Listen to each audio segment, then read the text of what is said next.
of their investigation. Tehran Hospital. The lady was seen and treated by medical doctors. He succumbed to injuries at the hospital. At present, it's modest under active investigation. But I can't say at this time, but I know that there were some injuries that were visible to the facial area. Not as much as I can say at this time. Like I said, we're still in the early stage of the investigation. We're trying to put the pieces together. I think in due course, that may be a route, but the detectives now are leading this investigation into the submatter. Meantime, Eyewitness News understands that relatives and other stakeholders in the Grand Bahama community are raising concern tonight on proper checks of playground equipment at private and public institutions. Back in October of 2022, a 7-year-old girl here in the capital died after she was crushed by a swing set on a church playground after it collapsed. Investigations into this latest matter are ongoing tonight. Meantime, stakeholders are pulling back the curtain on a grisly trend that's taking direct aim at the nation's children. Making matters worse is the obstacles standing in the way of justice and the road to recovery. Our Jose Etienne joining me live in studio to discuss tonight. It's quite an alarming reality that government officials and stakeholders have to face. Toddlers up to teenagers falling victims to sexual abuse. But you'll be even more shocked to hear that President of the Bahamas Crisis Center, Dr. Sandra Dean Patterson, noting that this is sadly just the tip of the iceberg, with several other cases still not yet brought to light. 180 children between the ages of 2 and 17 have been referred for being sexually assaulted, molested over this last 11-month period. Another abominable truth coming to light even as the nation still struggles with ghastly reports that mothers are prostituting their own children for economic gain. Officials say compounding this issue is the underreporting. For those silent victims who are not talking about it, we still have a long way to go. But the real paralysis in these cases is sluggish prosecutions, a direct result of witnesses, including actual victims, loved ones, and others' unwillingness to speak up. A lot of these incidences are coming from, in the case of rape of young girls, are coming from family members. You know, and we think that just charging the individual that's the end of the matter. No, this actually have to move its way through the legal system. People who have information are not prepared to come forward, and cases can collapse. Sources say the issue is vexing police officers who often build strong cases with hopes of having a conviction within arm's length, only to have them derailed. And Social Services Minister Miles Lorota says he's deeply concerned that residents aren't turning their outrage into action. When the public as a whole is prepared to give evidence against a brother or a father or an uncle, then we would know that the public is really serious about dealing with this scourge, because in most cases we see it on the news and there's like a numbness now. But on the flip side, victims' reluctance to give testimony in court could be warranted due to having to relive a traumatic and life-altering experience in a courtroom with strangers, which activists say could be intimidating. Case in point, an 11-year-old girl who may have to take the stand to say how she was impregnated by her mother's boyfriend, which eventually led to her mother facilitating the abortion in 2023. I think the courts need to be cleared when children have to give their evidence, and I think we need to minimize the number of times that the children have to tell their story, and there should be videotaping. We really need a child-friendly justice system. Now, with the alarming rate of crimes against children and challenges within the courts, stakeholders, while recognizing that a stern message must be sent to would-be offenders, are also considering bench trials, taking away the presence of a jury and seemingly creating a more supportive environment for victims. Whether those calls are considered, that remains to be seen, and until then, it could be a long road to justice. Janelle?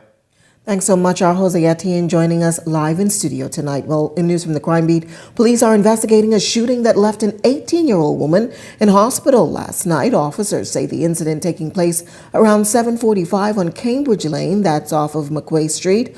Reports are that a man opened fire on a silver Nissan note it was occupied by 5 people, 3 women and 2 men.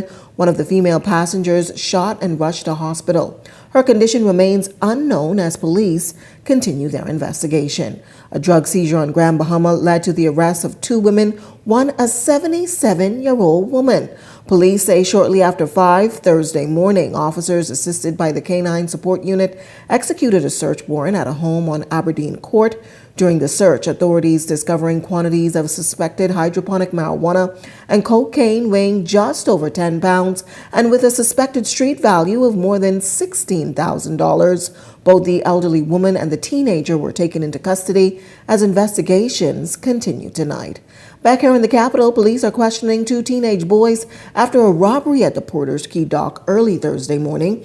Around 3, a man reported being confronted on a vessel by 2 males who allegedly robbed him of cash and personal items before fleeing.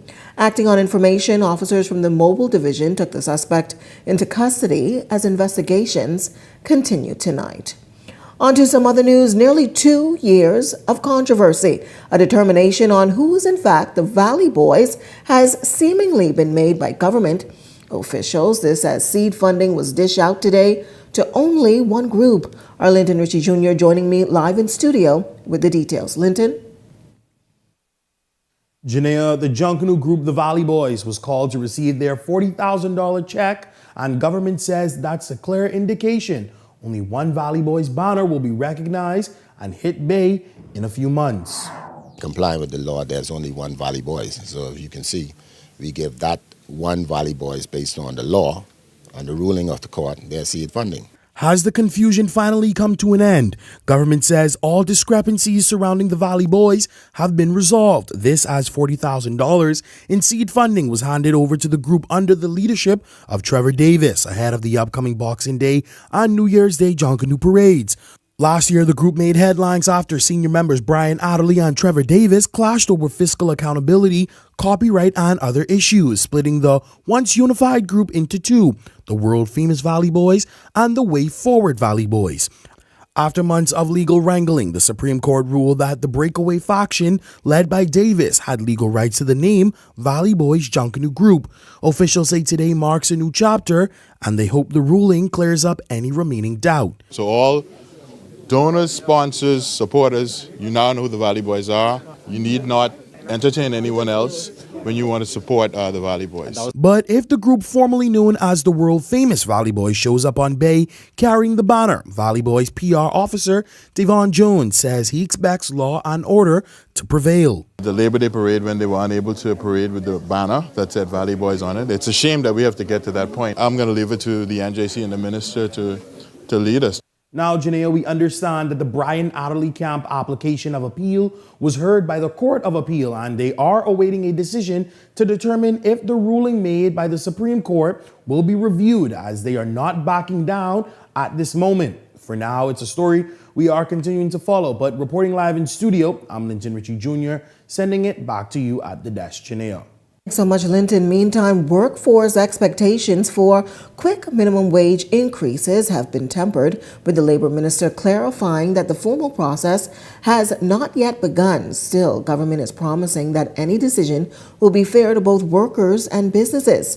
Speaking at the Abaco Business Outlook, Labor and Public Service Minister Pia Glover-Roll telling attendees that the Davis administration will, quote, act responsibly on recommendations for a minimum or livable wage. At present, the minimum wage stands at some $260 per week, but Glover-Roll noted that the National Tripartite Council, the body responsible for initiating that review, has not submitted a recommendation. It follows a process, and that process begins with the National Tripartite Council. That includes the workers' representatives, the unions, the employers' confederations, the chamber, and that includes the government. We have not yet received any recommendation regarding wage increase or minimum wage increase or a livable wage from the National Tripartite Council. But when we do, the government intends to act responsibly, as always, to increase wages while protecting business, while protecting job growth, and while ensuring sustainability of business. We believe in fairness, but not just to our workers, but to you, the business owners, who are doing your best to keep your business afloat. And that's also why we are ramping up enforcement on our Bahamianization policy. We're ensuring that Bahamians are considered for jobs first. Jobs are available, and we want to ensure that Bahamians are considered. That's why we've been rescinding work permits where qualified Bahamians exist. The minister also speaking to reforms in the pipeline that she anticipates will soon be on the go for public consultation. Through Relations Act, our Public Service Act, and general orders. These reforms that you will hear about as we go to public consultation over the next few weeks will include expanded maternity leave, new paternity leave national policy, mental health leave, better protections for casual workers, remote work provisions, stronger anti-harassment measures, and updated occupational safety and health standards, to name a few. These reforms that we speak about will not only help you as business owners to remove the ambiguity that exists in our labor laws, but it'll also support reforms for every worker. And that is whether you're a worker on the construction site, on the factory floor, or up to the executive level. Meantime, the lack of affordable housing remains a critical concern on the island of Abaco. This according to Chamber of Commerce President Chantal Sands. She made a plea to the private sector to invest in the housing market on the island during this week's Business Outlook. Yesterday, the Deputy Prime Minister Chester Kupel doubling down on the government's commitment to restore Abaco and its economy following the devastation left in Hurricane Dorian's path, revealing that both tourist arrivals and foreign direct investments are up. And while Sands lauded these feats, she says the real strengthening of the economy can only happen if residents have somewhere to live. This remains one of our most pressing challenges here. Too many families are still in limbo, struggling to find adequate, affordable housing. Government cannot bear this burden alone. The private sector must be involved through investment, creative financing, and partnerships for new development. We cannot grow Abaco if people have nowhere to live. PPL's Chief Operation Officer Anthony Christie also making a big promise to residents in Abaco. He says that the summer outages should not be a challenge next summer, pledging that the power provider will be in a better position to serve residents. He made that announcement during a panel discussion at the Business Outlook on delivering high quality and sustainable infrastructure, challenges, constraints, and solutions. Now, Christie says several upgrades have been carried out on the island to improve power supply, including expanding generation capacity to several of its stations. Again, for Abaco next year, and I always go summer to summer. Summer is usually our peak demand, the period where we have the most challenges. I can assure Abaco, Marvin, correct me if I'm wrong, we're going to have a better summer than this summer, correct? Yes. We're going to build for better. We're going to improve, reduce the outages, and ensure that we maintain as best we can until we have all of the new facilities in place. And again, put less burden on their generators. We're going to make sure we continue our supply for the Keys and for mainland across the board.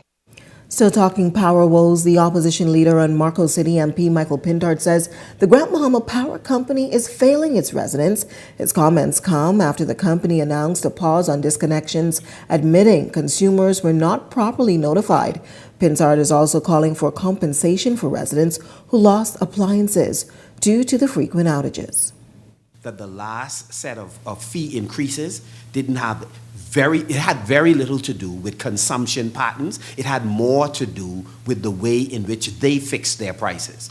We believe they behave in the most inappropriate manner in fixing their prices, and we were offended to hear from the CEO that this was simply an issue of consumption. In other words, if Grand Bahamians changed their consumption pattern, they would not see the jump in prices. With respect to disconnections, we say to them, they ought to have a heart. And again, they must know that they should not take for granted the quietness of some members of the public. People are outraged. They are battling issues between whether to pay for electricity or pay for food, and they ought not take that population for granted. Well, he's calling on the Grand Bahama Port Authority to step up and get its job done and get their business act together, he says. That if you have a frequency of outages and the duration, the period of time the power is out, that whenever it hits a certain threshold, penalties are applied to the power company.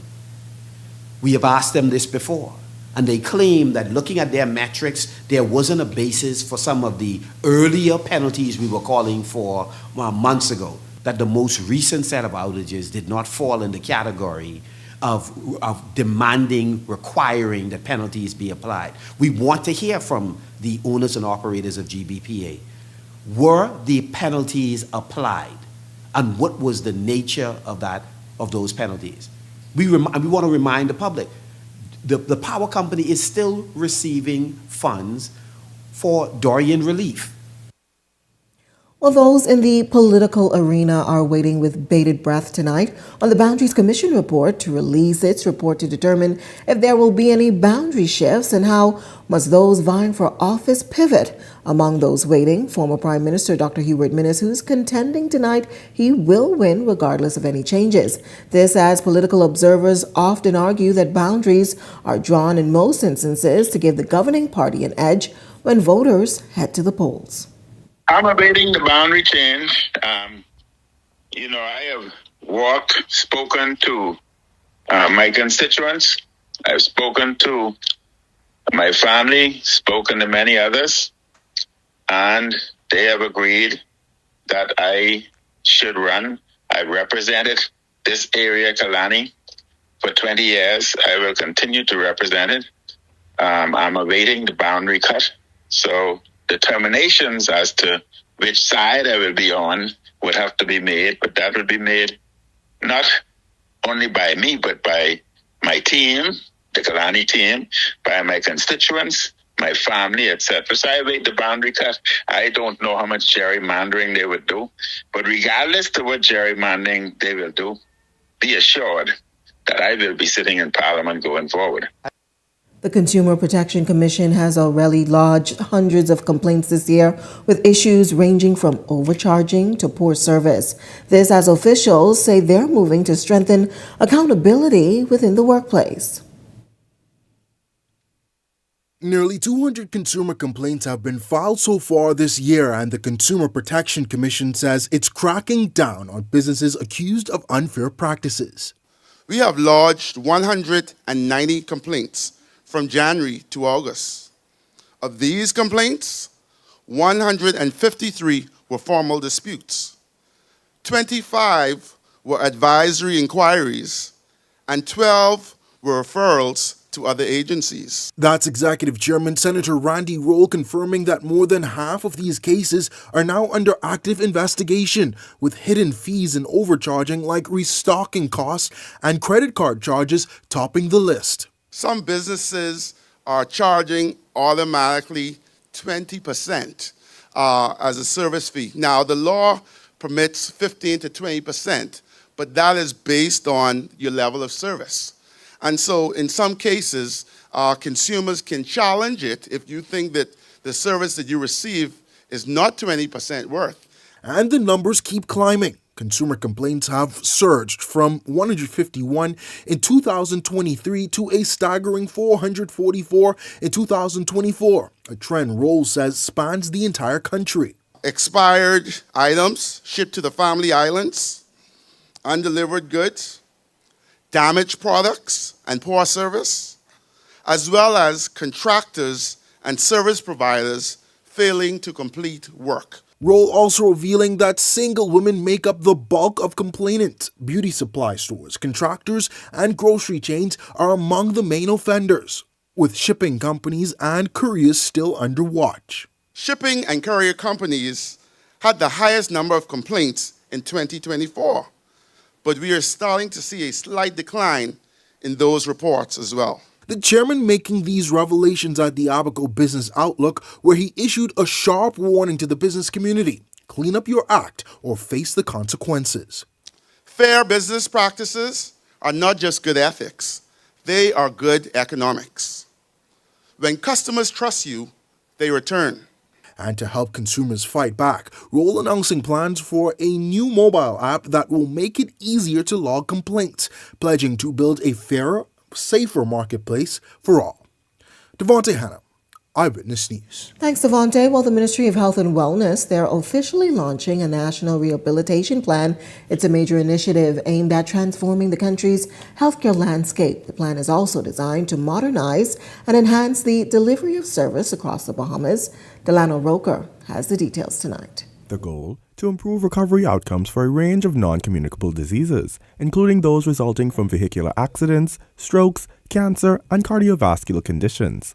According to the Health Minister, Dr. Michael Darville, the plan marks a critical step in revamping services to ensure the country is equipped to tackle major health issues. Too often, rehabilitation has been a quiet hero in our healthcare system and not really seen, except for those who have a loved one who need access to these services, and you begin to understand how important they are and how limited they are in the public system.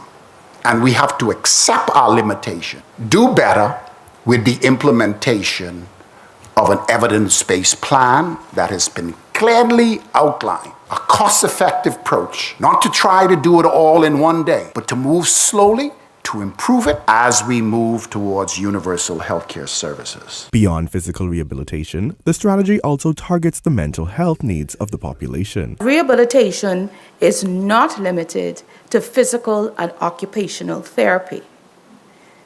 It includes the neurological, psychological, and emotional dimensions of healing. True rehabilitation restores the whole person, mind, body, and spirit. We are seeing new challenges, especially in the Bahamas, amongst our younger populations that demand new approaches. This plan is our commitment to respond, align with global best practices, while addressing the unique realities of the Bahamas and the region overall. And the initiative isn't just local. Officials say it falls in line with global standards, with the Pan American Health Organization and World Health Organization pledging support. WHO has consistently emphasized that rehabilitation is not a luxury. As you've heard, it's a necessity. It's not an optional extra to be considered after curative care. It's a vital health service that enables people to live with dignity, to work, to learn, and to participate fully in society. Delano Roker, Eyewitness News. Well, if you've got a news tip or if you've seen news in the making, call the Ion News hotline 397-6397. We also invite you to send your letters to the editor for publication on all of our social media platforms, Eyewitness News Bahamas @gmail.com. And if you're watching on our Facebook or YouTube page, share your thoughts about today's stories in the comment section. We want to hear from you. We're just getting started in Eyewitness News tonight, but when we come back, it's a major boost for seed funding. We've got the details on that coming up. And later tonight, the Deputy Prime Minister, he's urging more Bahamians to invest. We've got more on that right after this break. Hello, bonjour, hola, hello, ciao. No matter where your passport takes you, BTC roaming keeps you effortlessly connected. Enjoy seamless calls, lightning-fast data, and affordable roaming across the globe. No SIM swaps, no stress. Just one network, working everywhere. So go ahead, explore the world, and still be just a call away from home. The last eclipse of our galaxy. Scientists are gathered here today to witness this extraordinary event. Simply marvelous, extraordinary, unforgettable, one of a kind. Oh man, that's amazing. You can't ignore the craving that makes everything crunch. The new crispy barbecue bacon sandwich with barbecue sauce, cheddar, bacon, crispy onions, and an extra large chicken fillet. KFC, it's finger licking good.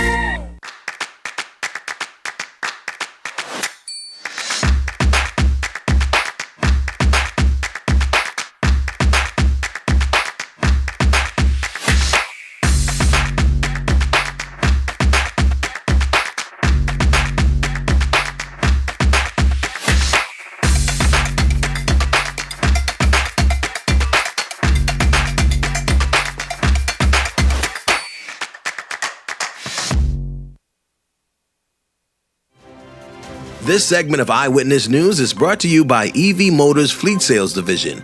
For 2026 commercial vehicles, call 821-2403 today.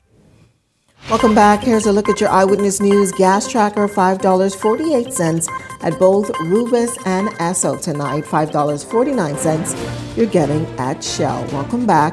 You're watching Eyewitness News. Well, Bahamas Union of Teachers President Belinda Wilson, she's calling on government tonight to hire Bahamian teachers who she claims have graduated and are still at home awaiting their calls to move into the classroom, hoping to begin their careers.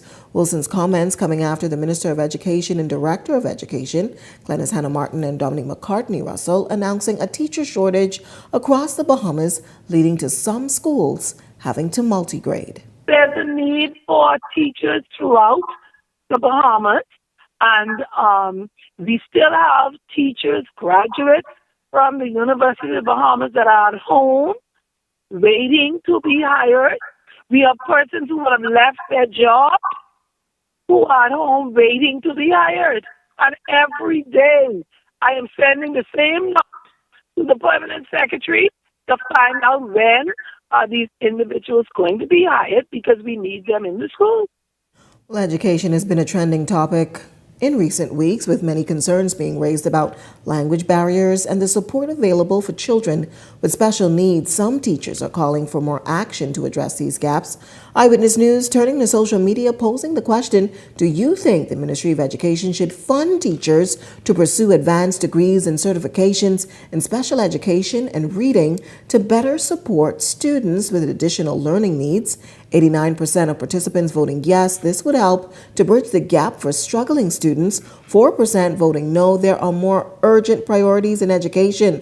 6% voting partially, funding should be available, but only for certain areas. While 1% of participants voting that you were unsure. Be sure to continue to participate in our Eyewitness News daily digital polls. Junkanoo stakeholders praising the seed funding increase for groups Friday afternoon after Minister of Youth, Sports and Culture Mario Bolag announced that government has made the decision to not only double the prizes for winning groups in this year's parade, but seed funding for the groups have also increased from $40,000. $20,000 will now be given to B groups, and individual categories will now receive $2,250.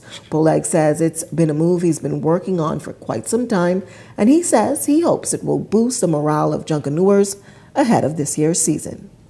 Earlier this year, or late last year, we increased the seed funding in Grand Bahama. And so every island around the Bahamas and Junkanoo have received increase in seed funding, and we were waiting for New Providence to always to be the last because they will have the biggest share of the pie of the budget.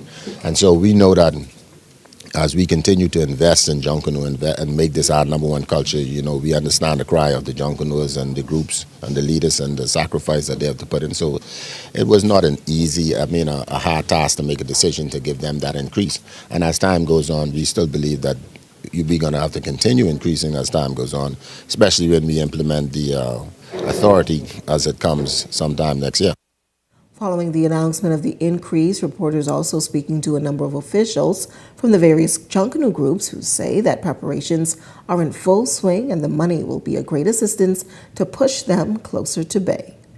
We really need funding. Junkanoo is a very expensive undertaking, and so this will definitely help us and catapult us in some areas. But there's still more monies that are needed, and so we ask in corporate Bahamas to really look at Junkanoo seriously in terms of how we're going to help these groups along, because this is our national cultural festival. Well, we're very excited. I think our concern is going to be to maintain the quality the Valley Boys are used to. So as you can imagine, there'll be an influx of people looking to join our ranks, because I think we have set our mark after going last year without sponsorship, without support, with every roadblock you can imagine, and still we're able to perform at a level superior to most who participated, so we're very happy. We've been in the shock for a few months now. We haven't received any sponsorship monies yet, but we're working diligently. We're looking to be very competitive this year. We do our best always. Well, the government hopes to see more Bahamians invest in the tourism industry. That's according to Deputy Prime Minister and Tourism Minister Chester Cooper. He spoke with the media today. He says the goal is for Bahamians to build wealth that goes beyond jobs, adding that the Tourism Development Corporation is also working to ensure more locals become business owners in the sector. His comments come as he was questioned about the Nassau Cruise Port's plan to issue another dividends to its investors. Their return so far has been great, and it's promising for the future even further. They await their upcoming dividend with great anticipation. We are delighted when Bahamians invest in tourism, and this created an opportunity for indirect investment.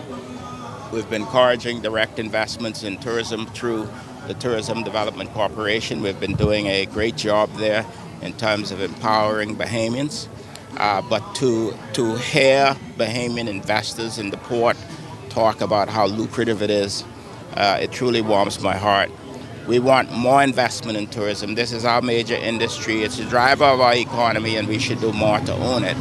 And this is why the Tourism Development Corporation continue to work diligently to ensure that more Bahamians own shares and own businesses and help to really participate in the upside, more than just jobs.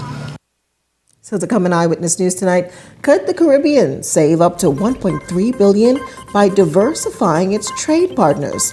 We've got the answer straight ahead, but first, here's a check on tonight's weather forecast.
You work hard to provide for and protect the ones you love. However, life can present unexpected challenges. Who you call in times of need matters. Insurance Management is a Bahamian-owned company that has been serving our community for over 40 years, offering a wide range of coverage for all of your personal, professional, and commercial needs. Life happens. Rest easy, knowing that our skilled and experienced agents are there for you in your time of need, so that you can get back to what matters most. Insurance Management. Nobody does it better.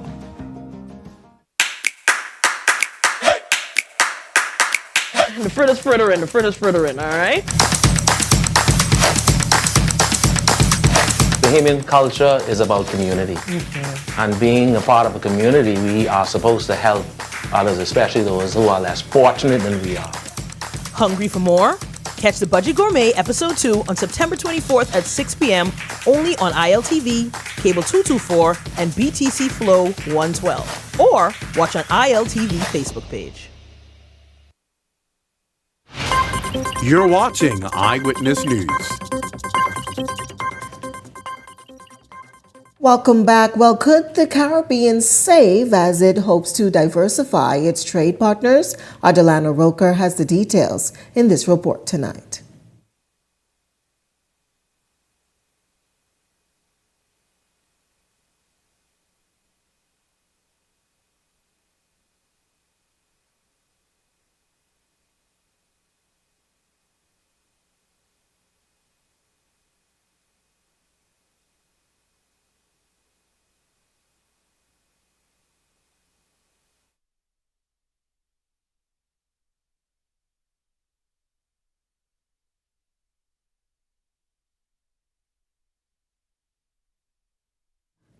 Opportunity for the region, the Caribbean Private Sector Organization revealing in a published study that trade diversification could slash costs and open doors to untapped markets. Savings that could be life-changing for countries like the Bahamas.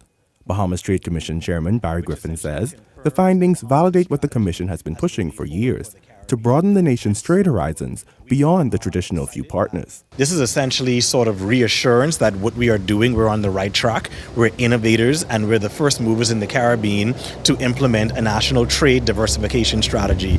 And so the Caribbean would have studied what we've done here in the Bahamas. They would have studied the global movements of trade, in particular what's happening in North America, Africa, Europe, and Latin America. And the wider Caribbean would have now determined that it's best for the Caribbean to embark upon national and regional trade diversification. And so essentially the Bahamas, we are now pioneers in trade. The region is looking to us for our policy prescriptions on trade. Griffin noted that the impact goes far beyond numbers on a spreadsheet. It translates into lower costs for businesses, more competitive products, and greater job security for Bahamians. One of the impetus of the National Trade Diversification Strategy is the cost of living here in the Bahamas. We know that the cost of living in the Bahamas is extremely high. In fact, over the last 25 years, the Bahamas has been one of the top 10 most expensive countries in the world to live in. So it's nothing new. And so our National Trade Diversification Strategy is intended to help ease the burden of the high cost of goods in the country.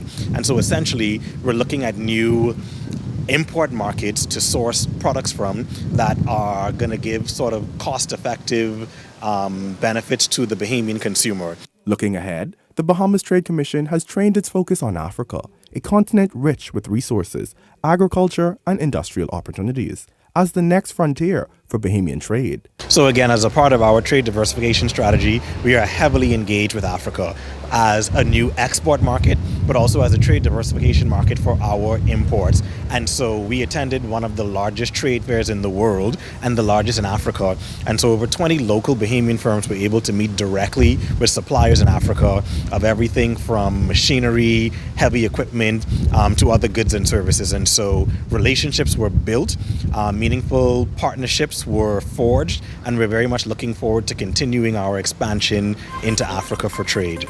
Delano Roker, Eyewitness News. Thanks, Delano. Well, our Laurencia Smith has a check on sports right after this break.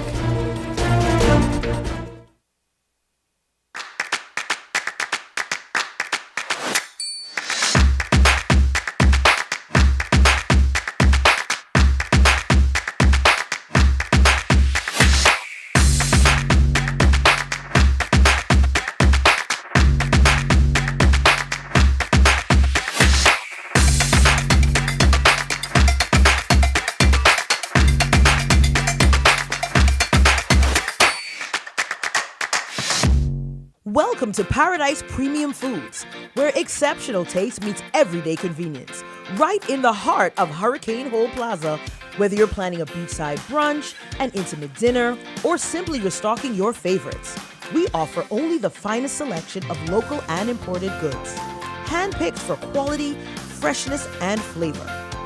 At Paradise Premium Foods, shopping is effortless, service is personal, and every visit feels like a treat. From gourmet meals to go to organic essentials and indulgent treats, this is your neighborhood market elevated. Live well, eat better. Discover Paradise Premium Foods, now open at Hurricane Hole Plaza. Eden Well has expanded their testing menu. We now offer blood work, drug screening, and so much more. Our hours of operation are Monday to Friday, 7 a.m. to 5 p.m., and Saturday, 8 a.m. to 1 p.m., located on 11 Madera Street. We are here for all of your laboratory needs, with fast and reliable lab work done by our friendly and knowledgeable staff. Let us help you take the needed steps to stay in the know about your health. Let's keep working towards a healthier you. Stay Eden Well. Crack the code and win $1 million. Crack the code and win $1 million. 7 numbers, $1 million. Every 3 days, a number is revealed. Act fast, your million is waiting.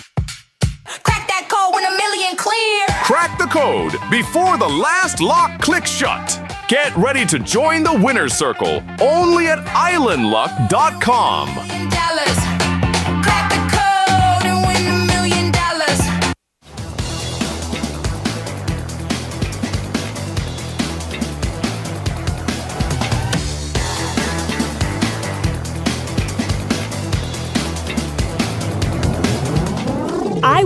Sports is brought to you by 103.5 The Beat.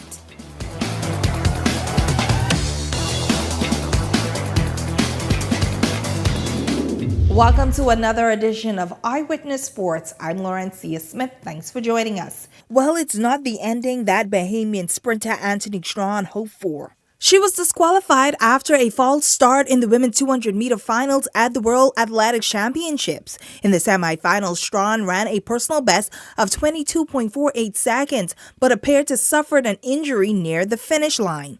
She told local media in Tokyo that she was not feeling any discomfort before the race. Strawn's last World Championship final appearance was in Budapest, where she finished sixth with a time of 22.29 seconds. Meanwhile, Olympian Rima Otabor finished 15th in the women's javelin with the best throw of 60.03 meters. Here's Team Bahamas head coach Tito Moss on the team's performance. So all in all, we're satisfied that Team Bahamas is putting their best foot forward. They're fighting. They're leaving it all out there on the track. Now let's head on over to the basketball court. It's a win or go home for the defending champions.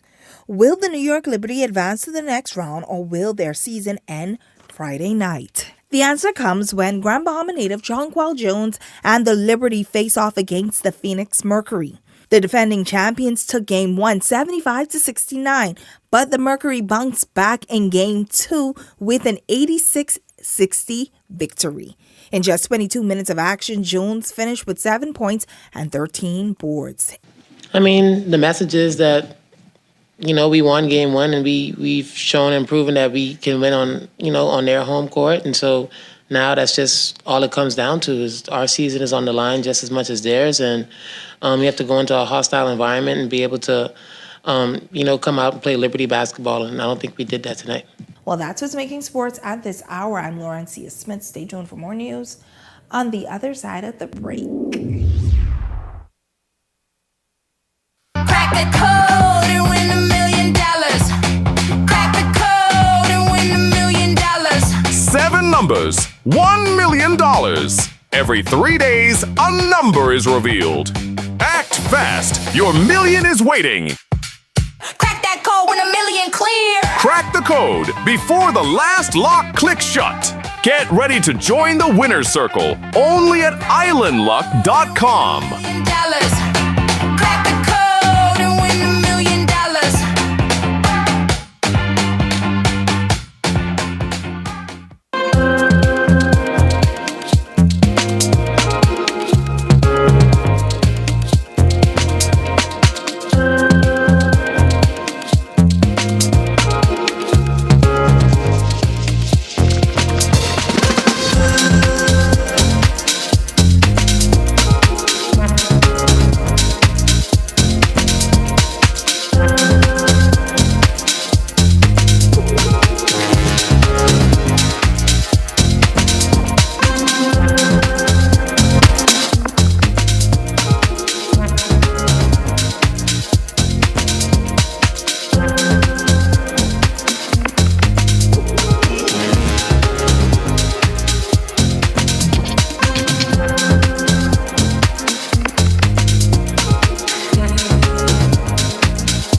You're watching Eyewitness News.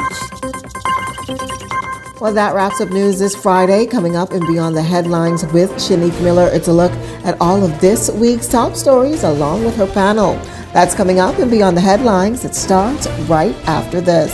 That does it for us here at Eyewitness News. It's certainly been a pleasure having you in our company tonight. On behalf of the entire news team, I'm Janae Noel saying good night, be safe, and have a great weekend, everyone.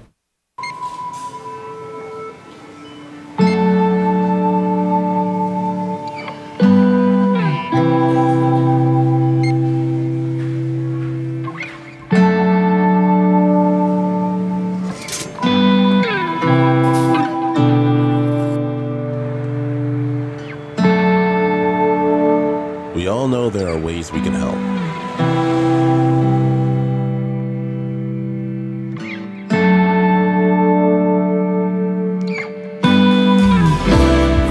Your help can go even further.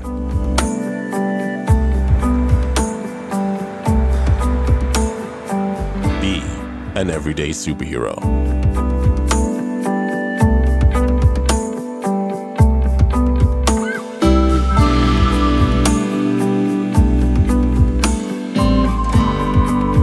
Donate to Hands for Hunger.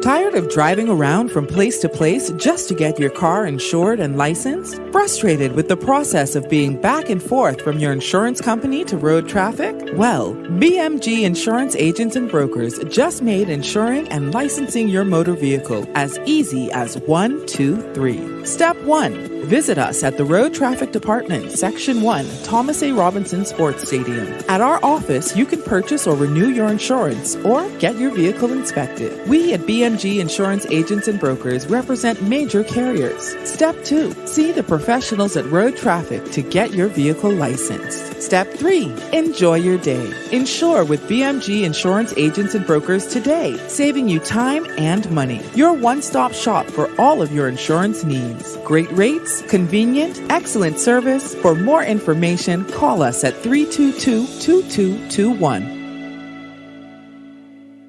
So you want a space, but not just any space. You need something with a little more potential. So how about 1,000 square feet of room to play with? Superb audio and video production capability, digital LED wall, full lighting grid, and about 124 seats to accommodate a full studio audience with so many other features. Make us your home for your next concert, conference, and so much more. Honestly, the possibilities are endless. Here at ILTV Studios, we'd love to bring your next event to life. So what do you say? Do you want our space?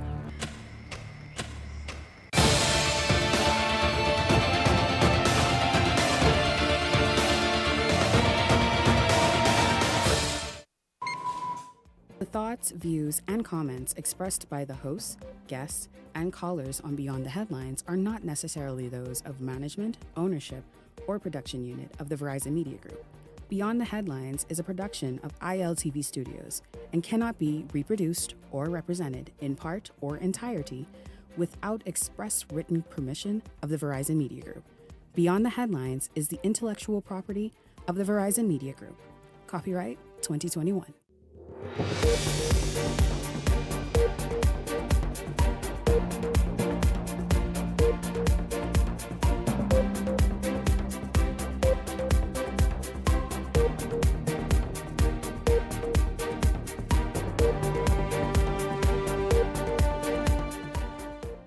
A 6-year-old boy is dead tonight after the swing he was on fell on him, reportedly. This happened at a school this afternoon in Grand Bahama. We talk about that right now, coming up in just a little bit. Also tonight, government makes a decision on which Valley Boys Junkanoo group is the one to officially carry the name. Also tonight, a look at Turks and Caicos and its very strict immigration laws in the face of the Davis administration considering implementing a visa ban to people from Haiti. And later tonight, the youth panel and their point of view on teachers speaking out on the violation of school uniforms. It's all straight ahead for you this evening. This is Beyond the Headlines, Week in Review Fridays. Good evening. I'm Shanique Miller. It's great to have you along this evening.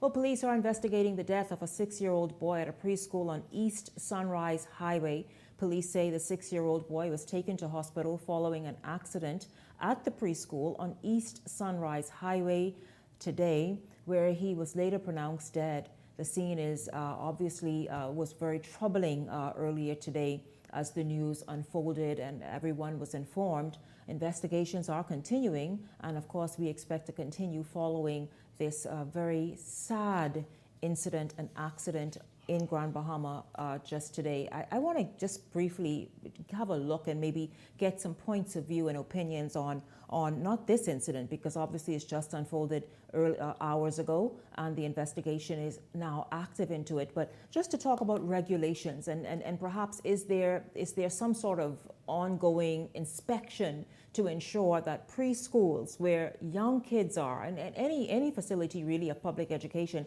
or education in its entirety, But in preschools where young kids are and they have these various attractions just to keep them busy during the break time or at some maybe physical education time, that they are properly enforced, but that they are properly installed rather, and that the area is safe for kids that are running about, jumping off of this, jumping onto that.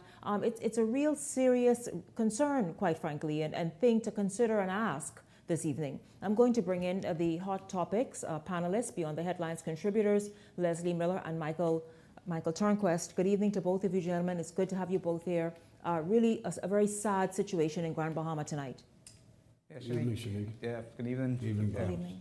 It's I'm saddened to hear, such a young child to lose their life over such a, I would say something that could, we don't know the details, but something I feel could have been avoided.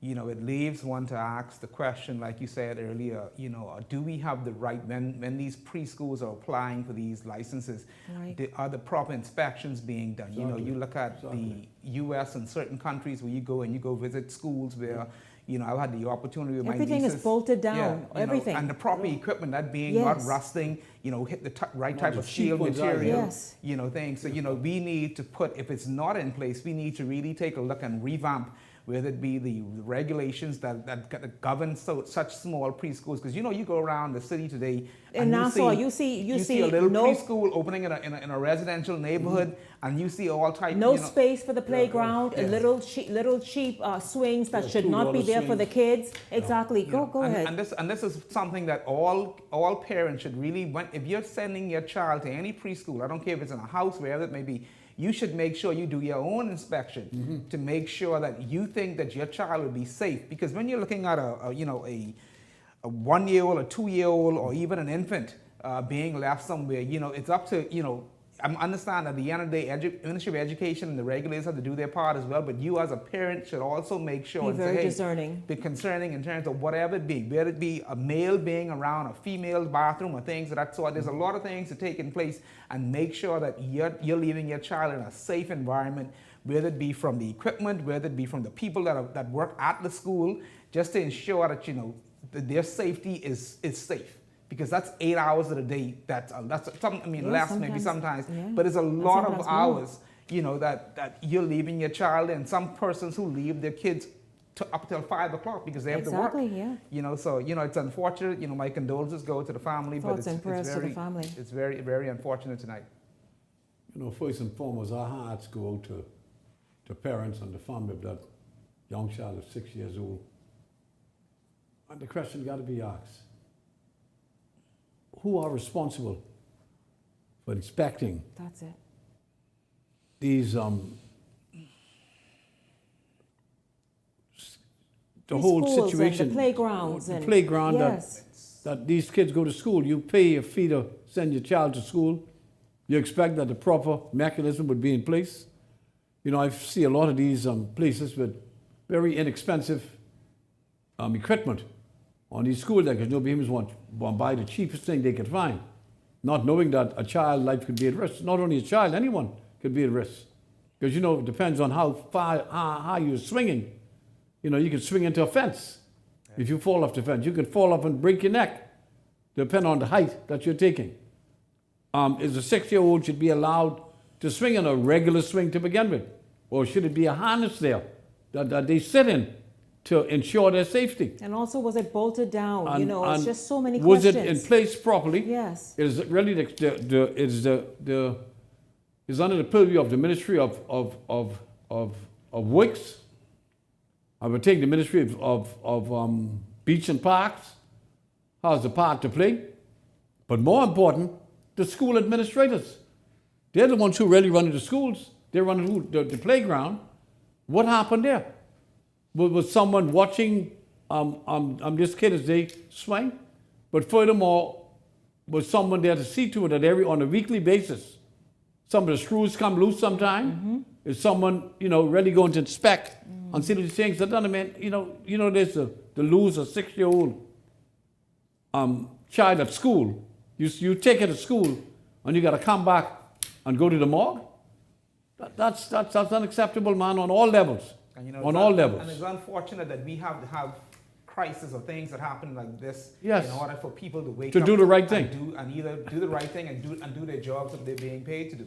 Like I said, again, there are a lot of preschools all throughout the breadth of this island and our Providence islands all that around. needs to be properly Yes, inspected yes. and They do. ensure that infants, toddlers, their safety is they're safe. They do, Yes. that the environment is conducive to what that's supposed to be, and then to the kids having a play area, Yes. that the people are well qualified and experienced to Yes. work with kids, and of course And that the they are. equipment is weighty. Yeah, and the equipment, well, that of course is worthy to be there and worthwhile. It's just a lot. Again, our thoughts and prayers to the family. This is really such sad, you can imagine how they're feeling this evening, but those questions must be asked and answered.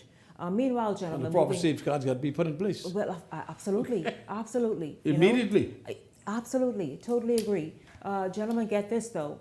After months of ongoing legal battle and tension, you all know that tension that's been in the Junkanoo community between what was now known to be two Valley Boys groups, the government says, they said this today, it's time to turn a new leaf. Because you guys know this is now going on like 2 years now that this just been, I mean, it's the most stunning This went thing. to court. I thought the court made the decision. No, the court made its decision, but still they were not abiding by the decision and saying no. Well, the government stepped in today, meaning the Ministry of Youth, Sports and Culture, I imagine, and says that it's only one Valley Boys. Get this, you all.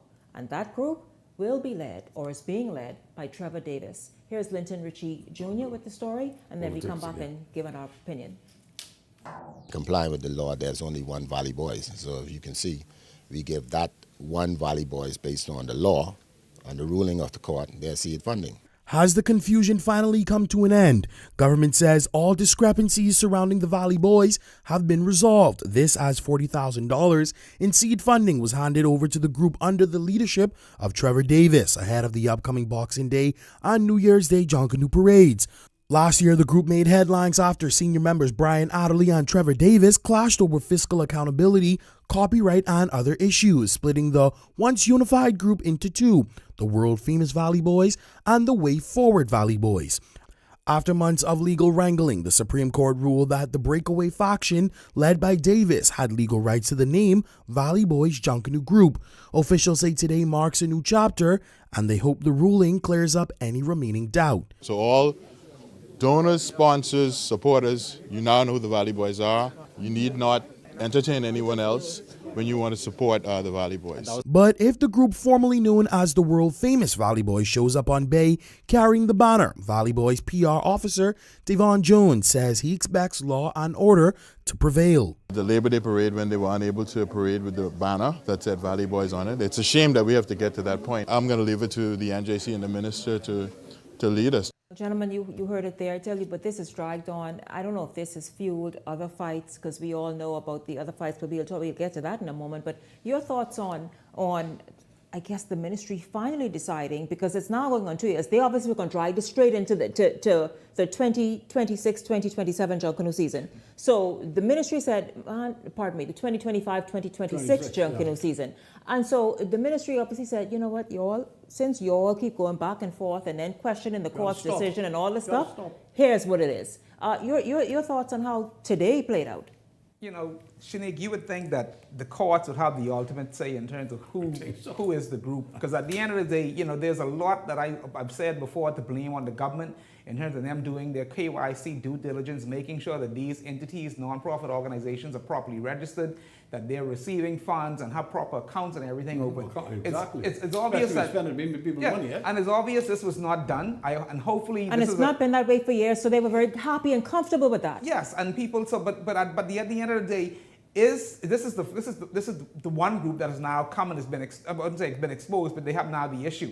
The issue is now is the government going to do their right due diligence or KYC into all of these groups and said, hey, let's spend the next year before we get into Junkanoo season again. Whereas let's make sure everybody is properly registered with the AG's office. The companies are registered, proper accounts, bank accounts are open.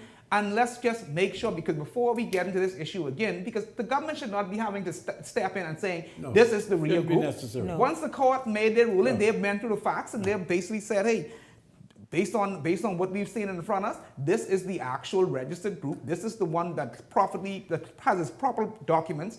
to be stated as whether it be the new Valley Boys or the Valley Boys, but they should be on Bay Street or Under that proper name, organization. yes. This is where the government should have no interjection. The court should have its ruling. At the end of the day, if you can't abide by the court ruling, then the law enforcement should be some repercussions. The law should get involved. Because this was a fight that just didn't have to happen. No, it was unnecessary. They went through the right measures and sort of we take it to court. Let the court decide. The court decided that okay, Trevor Davis, who went and registered, I think, in the name that he is the rightful owner, and the group that he has or it's been formed. But nobody should own a non-profit. That's another thing. You're there for a short period of time, but non-profit organizations are not owned by not one individual. No. Well, I don't know if I said it right, but the point is he went and registered the name. Yes, which is now, but it's still a non-profit. Whereas though you're elected every year and you have elections and you have to abide by. Right, there should be elections and whatnot. Leslie, your thoughts? I've been a junkie all my life, and I'm so happy that Willa and the Saxon Superstars, my group, where I born through McCullough Corner, Mason Edition, has decided to side with the government and get this thing over with and move on with their lives. This has been an outstanding problem for the last 40, 50 years. The government now with this new proposed venue that they want to come with this new grouping, which the groups are now apparently decided that they will go along with, I think it's going to make a big difference. You can't be giving out public funds and not having an account of the funds being accounted for. Exactly. You can't just give out money. And a lot of fellas in these groups, that's the problem what the Valley Boys had. The fellow with the other group wouldn't call election for years. He refused to give any accounting of the money. And that is not according to the non-profit organization. Exactly, but these guys just take ownership. Yeah. Is like one of the leaders of the former group. As far as he's concerned, the group was owned by his daddy. Because his daddy was the head of the group. But they don't own anything. It's the group, all of those persons who participate and who work hard as hell to keep those groups together. We had problems with the Saxons before. One family split from the Saxons about 20 years ago. With Darren and them, they went their way. But, we had peace. Because the groups get so big. That's what caused the problems. But you look at one family, they're a well-organized machine, and they have done it right. And I've been a Valley Boy all my life, but I'm now ready. My brother was chairman of one family at one point, but I'm ready to jump on board at one family and just go with something that's I feel is that stable. Yeah, there's no bitterness. You just got to grow up and realize that you got to give an account. They got to get it. Stewardship and refusal to do so. You're going to have these problems emanate from time to time. And the government, I guess, are ready just to have our community, to have peace, step in and say, listen, man, this enough is enough. Let's move on. Yeah, because this would have, we would have been in the season again, and there would have still been this row and standoff going on. Meanwhile, Leslie, you kind of alluded to it, so let's just jump right in. The Valley Boys and the Saxons, you all remember the standoff and the JCNP saying, listen, hold up, we have stopped all work, pasting and all this practice and all that. We've stopped it until all of the matter is sorted out with this National New Junkanoo Authority Bill. And so that was a standoff there. Well, get this, what happened today. The Valley Boys and the Shell Saxon Superstars say that they are standing with the government on the newly proposed Junkanoo Authority Bill, which was expected to be tabled in October. I imagine this was quite a surprise. Let's take a listen. Earlier this year, or late last year, we increased the seed funding in Grand Bahama. And so every island around the Bahamas and Junkanoo have received increase in seed funding, and we were waiting for New Providence always to be the last because they will have the biggest share of the pie of the budget. And so we know that as we continue to invest in Junkanoo and make this our #1 culture, we understand the cry of the Junkanoos and the groups and the leaders and the sacrifice that they have to put in. So it was not an easy, a hard task to make a decision to give them that increase. And as time goes on, we still believe that we're going to have to continue increasing as time goes on, especially when we implement the authority as it comes sometime next year. We really, really need funding. Junkanoo is a very expensive undertaking. And so this will definitely help us catapult us in some areas. But there's still more monies that are needed. And so we ask in corporate Bahamas to really look at Junkanoo seriously in terms of how we're going to help these groups along. Because this is our national cultural festival. Well, we're very excited. I think our concern is going to be to maintain the quality the Valley Boys are used to.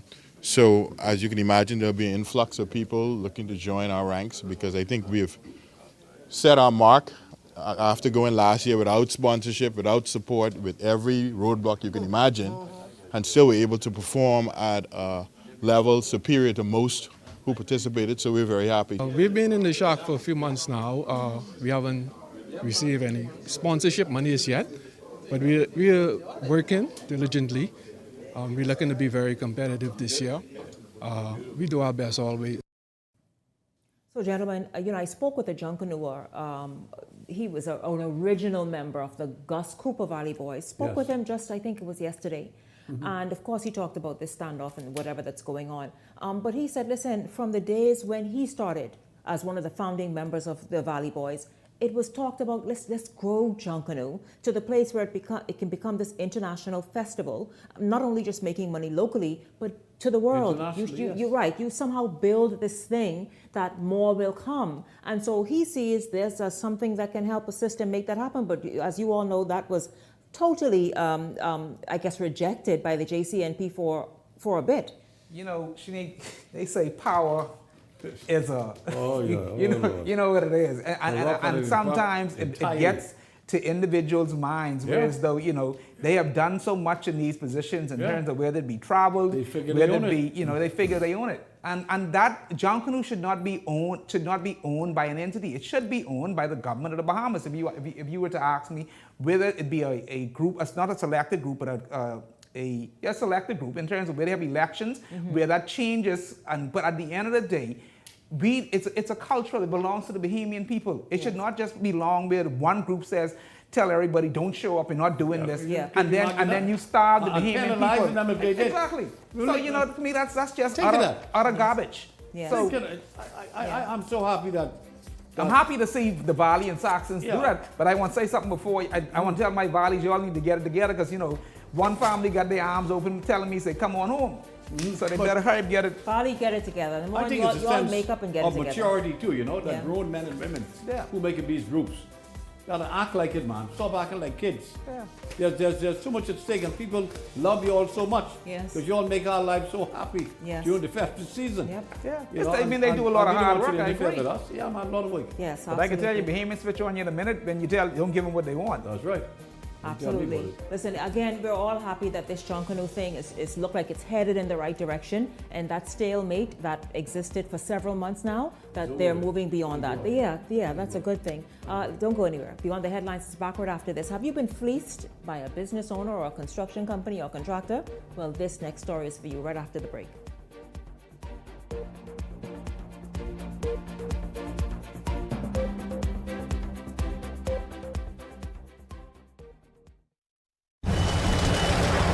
It's me, Wednesday Addams. Your life just took a dark turn. I regret to inform you that I have devised the meal of misfortune with Wendy's. It's pure torture for your taste buds, with 4 nightmares dips of dread. Don't waste my time asking which ones you'll get. You must surrender to your fate. Enjoy the anguish.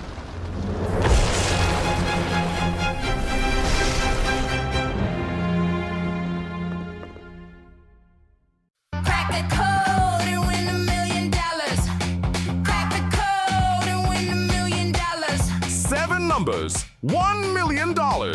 Every 3 days, a number is revealed. Act fast. Your million is waiting. Crack that code when $1 million clear. Crack the code before the last lock clicks shut. Get ready to join the winner's circle only at islandluck.com. Crack the code and win $1 million.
Beyond the Headlines is now introducing powerful TV advertising opportunities made just for you. Choose our television ad package, 20 30-second ads for $2,000 or 20 60-second ads for $2,500 plus VAT. Prefer flexibility? Go a la carte. Just $150 for a 30-second ad or $200 for a 60-second ad. Step into the spotlight with our interview package. One 15-minute interview for $500 or 4 for $15 per month. Or bring Beyond the Headlines directly to you with our live on location package, only $2,600 plus VAT. For more information, contact our sales agent at 242-466-6173.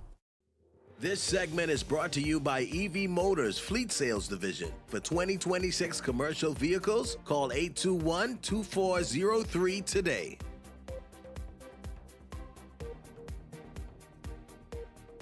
Welcome back to Beyond the Headlines. The Consumer Protection Commission has already logged hundreds of complaints this year alone, with issues ranging from overcharging to poor service. Jesus Lord, you all could have one more complaint?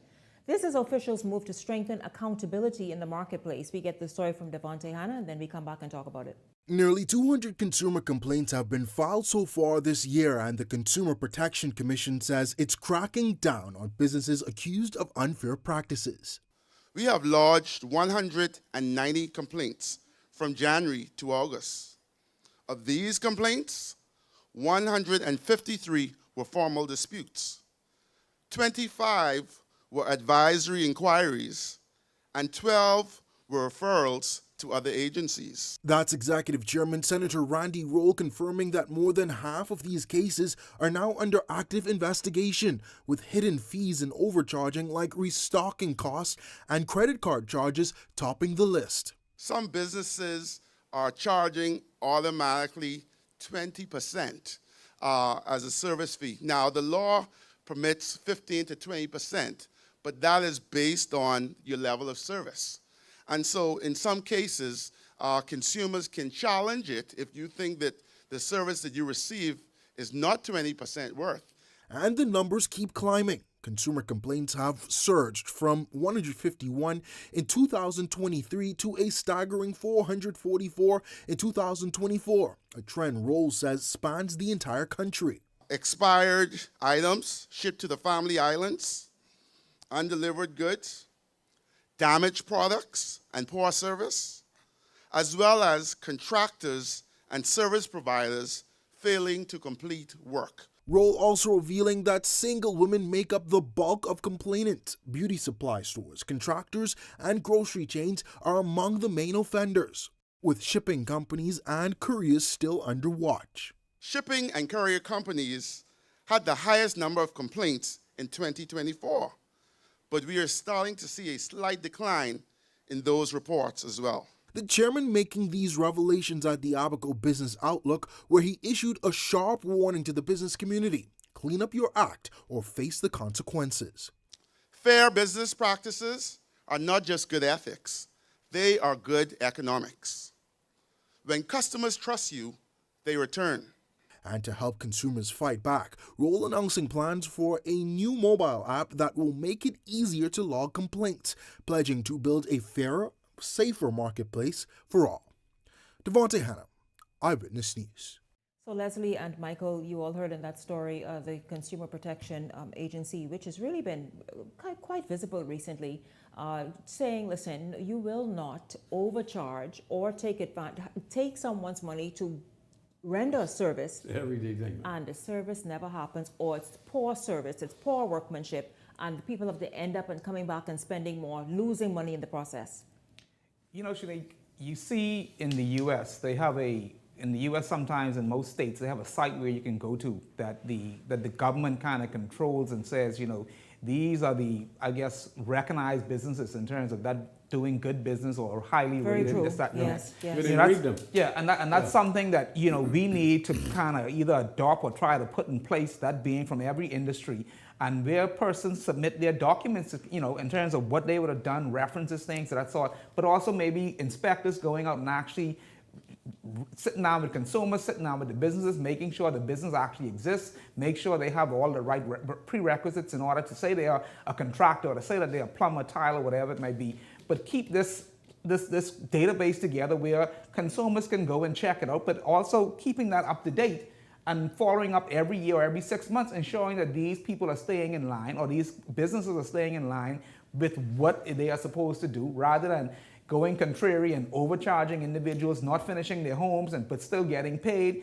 And the banks know a lot of them too. The banks do a lot of business in terms of the contractors, which they know are not have a history of not completing homes and things of that sort. But this is something that needs to be put in place, because the females, you hear them complain a lot, especially in the construction business, that they are being taken advantage of.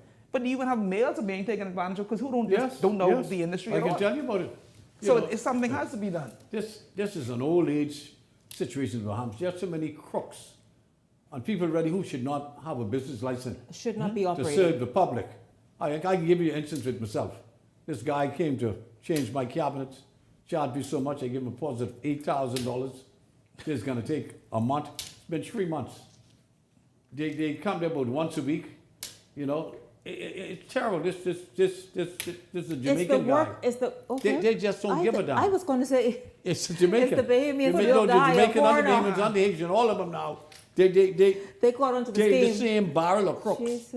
Mom, you get some of these fellas, they show up on your job site to be able to fix let's say a walk-in cooler, walk-in freezer. Yeah. At one point it was working okay. By the time they leave, compressor burning up or something. Right now my fridge is not working. I've been to general appliance for the last 3 weeks. I don't even have a fridge working. Guy grabbed the fridge with the Haitian. We have grabbed the fridge with, messed up the back piece of it. I go to general appliance, Mr. Miller. The fella break something, then he took it off. How long is it going to take? About 2 weeks. Man, you know what? Consumer protection, you all step up and listen. Who ain't supposed to be in business? Just take it a step further. Create a database. This the do's and the don'ts. The do's? No.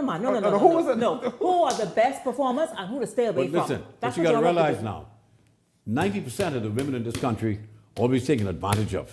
Yes. And they sick and tired of it. Guy will come to you, I'm a contractor. This fella's a 2-bit mason. Never build a house in his life. One wall going one way, the next wall going the other way, and there's a new thing they're doing, because I got caught up in it. The fellow won't come to do the work, and he want 50% down. For services. You hear me? There should be no reason, I'll say this. No, Mike, no, you services. You buying all the material. But labor. He's providing labor. Right. There should be no reason to give any give you how much? Labor. 50%, I say, for what? Pot cake. That's what, of course, I can't tell you what I tell him. But we get caught up in it. I got caught up in it one time. All you got to do is a bunch of crooks. Yep. You got to be so careful, ladies. Don't know what the dickens they're doing. Got to be careful, man. I have done a lot of project management on construction jobs, or even for clients, and I've always said, if you're giving a labor quote, there's no need for 50% deposit to mobilize you for what? First of all, show up to work. Do something. Now, if you're giving me a labor and material quote, then let's separate them, and maybe I'll give you a mobilization to start getting some material to get the job going. But there should be no reason for 50% deposit on labor that you haven't even started yet. But you got to I'll put $100 gas in your truck if you need it to come to work. But you want to know what is becoming overbearing now? I was at Super Value this morning buying something, and I go to the counter with about 6 items. I said, put him in a bag for me. Mr. Miller, you want to buy one bag? The lady's on the side of me. Those bags are free. Say something on our behalf. I said, listen, I was Minister of Trade and Industry when this thing started, and we had all the parameters to deal with the food stores. When we say we don't want no more plastic, they were supposed to switch to paper, Switch back to paper? To paper, yes. Because paper is biodegradable. I know one thing. You're supposed to have paper. My dear Leslie, hold on. They have the only people that give you paper, provide you with paper bag, unfortunately, is the gas stations. You go next door, they will give you a paper bag. The food stores. The food stores has a responsibility to provide their customers with bags. Paper bags like we used to do before. No, sir. The reason why we switched to plastic. Well, look how stupid it is. They catch me every time. I go in the States, and you go shopping at Walmart. Plastic. I can't say I steal, but I grab 50 the damn bags. To put in my no, bag, right? everybody take Yeah, a lot I of grab bags. the bag. Yeah, we take extra I got bags. bags, right? If you go missing tomorrow, you know what happens. You still using the United States using the plastic. They We using the stop plastic? using the plastic. There's no replacement for it. And people telling you, buy a bag. Yep, I you have to just buy the came bag. from a gas station. Most of the gas stations in this country now don't offer you no water, and they don't offer you any air. We amended the law back in 2006, I think, when it was really outrageous. Today, I went to a gas station. There's no air. I said, Chief, You used to have to what pay happened for it. there? You used to put, and then they go to the I machine, said, turn on. we ain't get none. You go to the next gas station. Air. I said, what the hell is going on? Do you know that their license can be suspended for that? It's mandatory that they have water and air on their compound. Who knows that? It is So mandatory. who knows that? It is Shouldn't this fall under mandatory. the consumer It is protection? mandatory. Who's responsible to see that this happens and enforce it? That's the Ministry of Economic Affairs. Michael Keaton knows. Because they're responsible for all the gas stations. It is mandatory. And they don't do it anymore. I went on most of the gas stations, 8 out of 10 of them don't provide you with water or air. No, you got to go Under to their license, you now have to they go to are the- responsible for the government You to now suspend must their go, license. Leslie and I'm Michael, asking Michael to the Dole, tire shops. get your people to check The these tire people out shops, and I don't know, suspend the damn license. You can get your tire pass, but you can't get. Okay. You can't get a water. Their license must be suspended. Gentlemen, I'll tell you this, suspend license there. Every gas station who will stop serving air I'm telling and you. water, please. Let's jump into this really quickly. You all know this week, in fact, this show kind of teased it, and I was very happy because the following day the Prime Minister said, and sort of just confirmed what it is I put out there by well-placed sources, that, listen, this administration is looking strongly into banning on a temporary basis, don't know how long that period is, it's still being worked out, visas granted to persons And also from Haiti. citizenship too, eh? Well, all of that, all level of visas. Yeah, you know. Well, All right. listen, before we talk about it, y'all Louis think, George and the boys. you be playing. Here's what Turks and Caicos is doing. Take a look at this. U.S. ICE-inspired type raids are being captured by civilians on camera. In traffic, illegal migrants are abandoning their cars. They are running from their homes. They are being picked up from work sites, and they are being stopped on the waters. The recently commissioned border force of the Turks and Caicos Islands and its partners, including the TCI Regiment, has doubled down on the mission of rooting out those in the country illegally, and it is captivating the nation and met with widespread praise.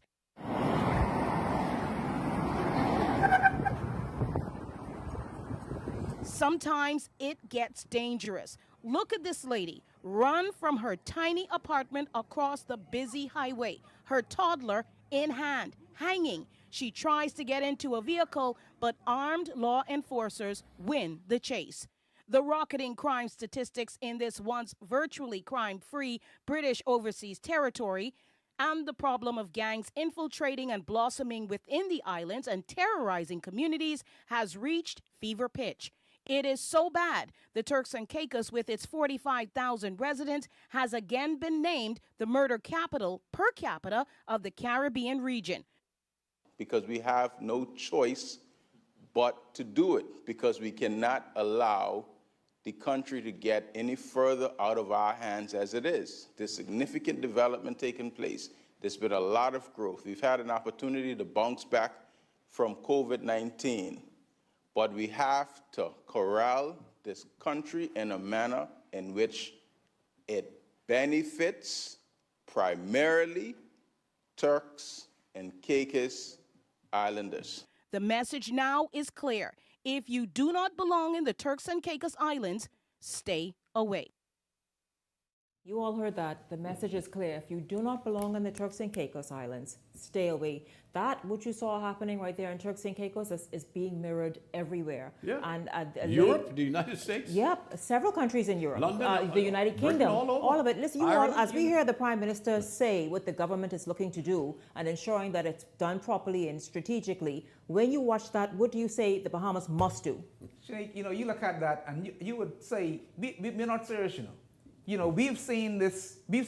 Turks and Caicos are looking at a small island like us, and they've said, you know something, the Bahamas is out of control. Let's not get there. We could have looked at Miami many decades ago and said, Miami is not the old Miami we know, because at the end of the day, you can't go into Miami and go in any Walmart without trying to speak Spanish. That's right. So my thing is, we are now becoming a country in the Bahamas, whereas though we go certain places and they expect us to speak Creole. That's a good analysis. Like I said, I have no issue with Haitians. I want you here legally and doing right by the Bahamas and basically uplifting our country and making it better for Bahamians, and maybe for you might want to decide you want to have a family or extend your stay here. But at the end of the day, we have to be serious about making opportunities for Bahamians. You have illegal foreigners putting a strain on our education system. You heard the young man talk about it. We have on our medical system.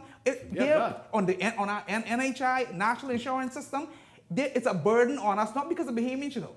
Because we're not the ones. If you see like statistics, Bahamians are not having children like what we used to. No, the Haitians are. That's our problem. And that's the issue. We're putting an unnecessary burden because governments are not taking responsibility to ensuring that they look out for Bahamians and ensuring that we really protect and take the same extreme measures that might be needed in order to clean up the mess that they have already allowed to happen over decades and decades in time. Something has to change. Right. Listen, how do you expect a country of 250,000 Bahamians, organic as they call them, to be responsible for a country with 9.5 million people? How the hell do you expect it? What you expect? You need water to carry your load? We've been doing it for 100 years. I listened to this guy, Louis George. I want to say something. Okay? The guy on another show. Leslie, he called me for you yesterday. Bragging. He want to talk to Leslie? He wants to talk to Leslie. Yeah, because he want to run. So, run where? So the man say, but what you mean but run? you ain't born here. Say, but I got passport just like you. See, and this is the issue. I got passport just like you. I don't know where the hell you get it from, but I got See, why is it that people like them, who we educated, who we give a better life to, and make them, really, they got doing well financially. Don't you think if you have a love for your country, why would you not go back and make it better? You have an opportunity to be someone big in your country, to have your children and grandchildren, give them a better future. What prevents you all, especially the pastor who was here? I was here tonight. I'd hate to hello them. You leave the pastor. Okay? You leave the pastor. This guy got a lot of nerves. I mean, the guy said, don't send nobody back. Even the legals. Who the hell is supposed to be, man? We got to stop it. I thank God for Loftus Roker. You know, let me tell you a story. Years ago, at Hotel Old West, the Wyndham? Tingham Beach. It break down now where from Nassau Beach Hotel used to be. Okay? There was a fella there, came in from Alabama. And he was head of the kitchen and everything. And he called one of the Bahamian women a nigger. So you see, all just like them lazy American niggers. And somebody called Mr. Hanna, I'll never forget. Mr. Hanna went there himself with the director of immigration. Said, Chief, get your bags. You're on the way to the airport. Never to come back to this country. The Honorable Clementine Maynard, someone in Freeport, and Guy O'Pride's Island. The same thing has happened to them. You got to protect what is yours, or they can take it from you. These guys are getting too biggity, too presumptuous. And please, Bahamians for this cheap labor garbage. You hear them talk about, oh, the Bahamians bringing them here for cheap labor. Let me tell you something. The average helper, Haitian, gets $60 a day. The masons, $120 a day. The tile layer, $120 a day. They make more money than the Bahamians. I see Bahamians now are their damn helpers. We got to do something about it. We can't carry the load. We don't hate them, nobody. We love them. They are brothers and sisters. But we cannot be responsible for a country that has, 1,000 times people we got? What you expect, man? Give us a break. Give us a break. Turks and Caicos showed us. This is what we got to do. I was sorry that this lady was running across the street with a little baby in her hand and almost got it down. That shouldn't be necessary. But you all, this is also a position of CARICOM. There are several countries in the region who this week, the news came out, are taking similar measures. And so obviously this is something we will continue to follow. Beyond the Headlines is back right after this. And then you consider the fact.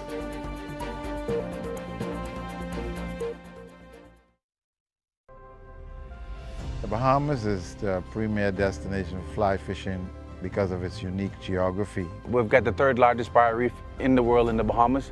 We have the largest aggregation of mangroves in the Western Hemisphere. Which simply means we've got the largest marine biodiversity than anywhere else in the world. I am unapologetic about Bahamians being owners in our #1 industry. We should not just say, we should have it enacted into certain policies. The Bahamas Fly Fishing Industry Association was instrumental in the 2017 sports fishing legislation. Anyone fishing in the Bahamas who's going to be guiding has to be certified and licensed, and thirdly, they have to be a Bahamian. And that is historic in that a model of conservation and a model for Bahamianization has been legislated, the only one in the country. But it also gives Bahamians the opportunity with a sense of pride to know that at the end of the day, I'm contributing to the development of my country and something they can pass on for generations. The out island of Bahamas, there are no other alternative industry that generates the kind of revenue that fly fishing does. The entire community benefits. I would always encourage the tourists, people who want to fish, hire a local guide. The guides in the Bahamas are some of the best trained fly fishing guides in the world. You know it because you see the results in terms of the kinds of fishing they're doing. They're catching the largest bonefish, the largest tarpon, largest permit. That is unique. So this is the lure to all the anglers internationally coming who thinks of the Bahamas as #1 destination for fly fishing in saltwater. I'm really excited about this initiative that SPTC has brought forth for the fishermen. If you have great guides and terrible boats and engines and nothing working, and all this, you could be the best in the world. And people still have a terrible experience because they could not have a good day on the water. I think one of the greatest things is to have access to quality capital, but not only having access to the capital, but terms and conditions to the capital, so we encourage growth and expansion of the industry and professionalism within the industry because of the resources being at hand and having proper guidance. It'll be a greater impact and they'll have a better experience. And I foresee it being an opportunity that the guys are taking advantage of in terms of the opportunities for education, awareness, and resources. You always need to advise people, inform them, and then equip them. And so I think this process is essential because it allows those skill sets that are needed in a changing economy and environment, how they could then keep up with operating their small business.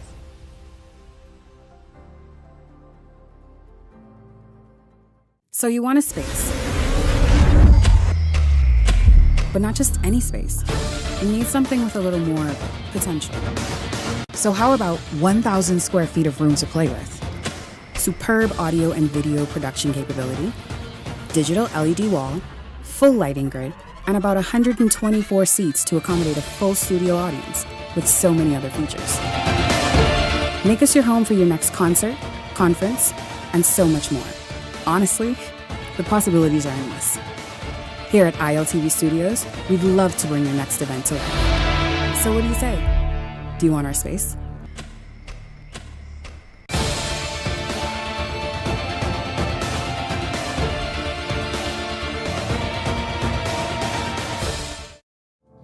Beyond the Headlines is now introducing powerful TV advertising opportunities made just for you. Choose our television ad package, 20 30-second ads for $2,000 or 20 60-second ads for $2,500 plus VAT. Prefer flexibility? Go a la carte. Just $150 for a 30-second ad or $200 for a 60-second ad. Step into the spotlight with our interview package. 1 15-minute interview for $500 or 4 for $15 per month. Or bring Beyond the Headlines directly to you with our live on location package, only $2,600 plus VAT. For more information, contact our sales agent at 242-466-6173. 6 commercial vehicles? Call 821-2403 today.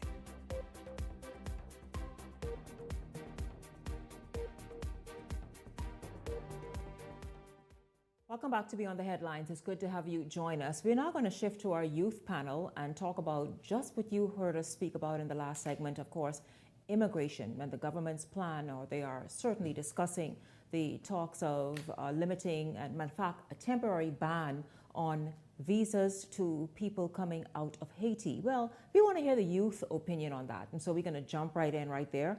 Aaron Jones joins me now. Aaron, good evening to you. Welcome to Beyond the Headlines. It's good to have you here. Good evening, Shanique, and good evening, Bahamas. Thanks for having me once again. We have discussed this at length in the last segment all week long and last week, but we've not heard what young people or how young people feel about government's plans to impose a temporary ban on issuing visas to people coming out of Haiti. Your thoughts and what your grouping, your group of first-time voters and the youth element, what are their thoughts on this idea? Well, Shanique, let me first say this. Immigration is not something that we can play political football with. You know, it's a very rising concern and a very rising issue. When you look at the population of Haiti, as opposed to the Bahamas, they have a couple of million people as residents or, you know, birthrights of Haiti. We don't even have 500,000. So what young people are thinking is, if the government is able to facilitate the need of that amount of immigrants, right? Yeah. And then you also think now, the Bahamas does not have the facilities even to handle that influx of persons coming in to receive visas. You know, so it's something you need to pay very close attention to, and youth have been paying attention to it. Even before the U.S. released a statement that Haitians should come to the Bahamas to get whatever done. The Bahamas has seen some factors that relate, you know, to Haitian immigration. And I have to make this very clear. I don't have any issue against any Haitians.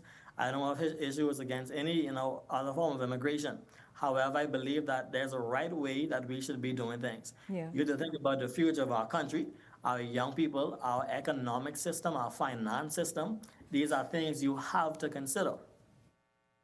Now listen, I want to quickly, because we do have the main issue we came to discuss, and that's of course the changing face of how students are showing up on school campuses, particularly private school, public school campuses, where teachers are now speaking out of concern. But I want to ask you, what are your thoughts on how strict and firm Turks and Caicos has been on this illegal immigration issue as our government now considers imposing similar measures? Listen, I applaud Turks and Caicos for what they're doing. It also was, someone sent to me a new release from CARICOM that states that several countries. Right. Several countries are implementing strict laws to crack down. And what I'm saying is I applaud that, because what they're doing is protecting their citizens, they're protecting their country, they're protecting, most of all, their history. Yes. You know, because as you allow more immigrants and more different sectors to come in, you are changing the history of the country. Yes. So that crackdown, I support that 100%. Okay, of course, we will talk about this further as we continue to move. One of our bright minds here, Aaron Jones, of course, he makes up a part of the youth panel. You hear from them from time to time. But let's talk about this, Aaron, because I really want to hear your views on this and what your friends, of course, Aaron is one of those first-time voters. He is very active in whether it's the political sphere, just really paying attention and has opinions and thoughts about a number of things happening. Get this, though, a veteran educator is speaking out tonight. She's speaking out and as he makes demands for students to step in line while pushing back against critics who says that he is a part of the problem. We get the story from Jose Etienne, and then Aaron, I want to hear your thoughts on this whole discussion about where uniforms and showing up to school in a proper fashion have now gone in the Bahamas. Students getting sent home. Soon you all getting sent home. It's long line. That video generating lots of buzz online, eliciting mixed reaction from residents who were of the view that those Doris Johnson Senior High School students lined up outside the school compound on Tuesday after 9 a.m. were facing disciplinary action because of their hairstyle. But the public school's principal, Kent Lightburn, is confronting the misunderstanding. Those students were not being held outside of the school because of their hair. The primary issue that we had with them was that they were coming to school late. Just 3 weeks into the fall semester, Lightburn says there has been unacceptable levels of tardiness from students. When you're late with just a few minutes, we deal with that. But when you get to be an hour, half an hour, 2 hours late, Then we call the parents to try to figure out why is your child late, and just to inform them that they're late, because a lot of parents don't know that their child is late. And the reason why that's such a pressing concern that he says cannot go unaddressed. This spills over to the examinations. They get late to the exams. They're PGCSE, they miss papers because they come late. Those students they would have missed almost a whole first period. Lightburn says students are also breaking the school rules by altering their uniform. They cut the shirt short because they want the shirt to be out of their pants. And this is something that is nationwide. This is a short shirt now. It matches with the skinny leg pants and all of this. They have exposed tattoos. We are asking them to wear a sleeve to cover up those tattoos. And we're really asking parents not to allow children to have tattoos. The footwear that they have on, we want children to wear regular school shoes. Now, the veteran educator is ripping apart the argument that school executives are clinging to antiquated policies that have little to no bearing on students' learning, insisting that teenagers must abide by the rules, similarly to how they would have to when they enter the real world. I shouldn't have an issue with wearing the proper shoes, because shoes doesn't have anything to do with education. But they insist and they promulgate this idea that they have to have this or they have to have that. The main reason why we are against these type of things that people consider to be small, minuscule matters is because it promotes bullying. Talking about the tags on the bags. The one time ago it was the monkeys, now it's the dollars and all of this. Children steal them. And so it boils down to a simple plea. Lightburn says parents must partner with educators as they enforce discipline and promote education. We want the best for their children. Jose Etienne, Eyewitness News. Okay, come back out here now. Aaron, I want to pick that up with you because adults have their opinions on this. This has been widely discussed on social media, but I want to know, how do you, as a recent graduate, soon to be a first-time voter, but somebody who pays attention to the issues in the Bahamas, and then, of course, your peers, you all get together in various groups and have discussions on any number of issues. What are your thoughts on the fact that this principle is bringing, and others, we've had stories this week as well, bringing attention to how kids are now showing up on school campuses? Well, Shanique, let me first say this. I don't do anything without doing extensive research, without conducting, conversations and interviews and whatever else. Even within this past week or two, I released a form where young persons could voice concerns and give their 5 cents on the matter. So when I speak, I'm not just speaking of my own thoughts and my own opinion, but I also share others' opinions as well. And what I'm realizing here, let me firstly say, there are many different viewpoints. You have some parents who agree, you have some parents who are furious, you have some students who are mad, some students who agree, and then of course you have the educators and principal side, right? How I look at this is, first of all, let me just say, I believe in rules and regulations, right? These are not new rules that the school have just implemented this week or this month. These rules have been in the public school handbook for years. They've been abiding by these rules. The parents and the grandparents have been abiding by said rules for the history of the schools, right? However, I stand with youth when they say that there's a way that they should be handled and treated. Well, how are they saying it should be handled? So watch this, Shanique. Someone forwarded me a Facebook thread. I don't recall which government high school it was, but the principal or the administrator took a picture with the students after taking them to the barber. She got their haircut. But what really got me was the comment she made, or he, and it was a she. She said they came in looking like gangsters and hoodlums. Well, now we have them looking like proper students ready to learn. Okay, right? so what's wrong with that? Tell me. Now what I will say, Shanique, what does high hair, how does high hair make you a gangster, right? Many young persons in this poll I made had many concerns about that. Me having high hair does not make me a gangster or a murderer or a criminal. Was right? it just an afro? Because I did not see it. So was it just an afro or that yes. uncombed, unkept look that's just edged around the edge of these boys' hair? Right, yeah, so it was the high afro with the taper around the end and the shape up around the back and the front and whatever else as well. And the rest of it unkept, like that style? Some Okay. uncapped and some capped, yeah. Yeah. But Aaron, see, this is where you all get it wrong, and your generation believe y'all are smarter, and that somehow people must adjust. And I'm not specifically talking because we could see how you present yourself. You actually one of the ones who can get somewhere and go somewhere. And so for parents and your teens out there who feel as though, oh, get with the times, it's a different era, and come on, we showing up to school, right? No, you can't show up anywhere else like that. There are borders, rules, regulations for every single thing. A house has borders and rules and regulations. You can't play in and out of a house. Either you're in or you're out. Getting to the classroom, there is a requirement for how you show up and how you look. Right. I've seen many of those types hairstyles, and many of them are unkept because, of course, the look is not to have it combed, but to have it just neatly, as you say, tapered, which is how the boys now figure they can show up at school. No, you can't. You're a student. Right. And see, even Shanique, and like I said, I wasn't fully standing with them, right? But it's good to acknowledge all sides, right? And There's even no sides in this, Aaron. There's no sides. If you want sides, go and homeschool your kid, or you, a 16, 15-year-old teenager, go school yourself. There's no sides. Show up as you should. You are a student, underaged. You are now have been accepted into an institution to get learning. That should be the how. But put that energy, the energy you're trying to look cool and all this stuff, put that into learning to spell and count and get math and English right. Right, and then on the next side, a next viewpoint I looked at as well, right? Mm-hmm. And I emphasized with some principals who spoke to me on this as well within the past week. They said the more that you allow these things to happen, the more you allow the different bag accessories and the different brand shoes and the brand pants and the crop top shirts and whatever else, the more you allow it to happen, you create a bigger room for bullying.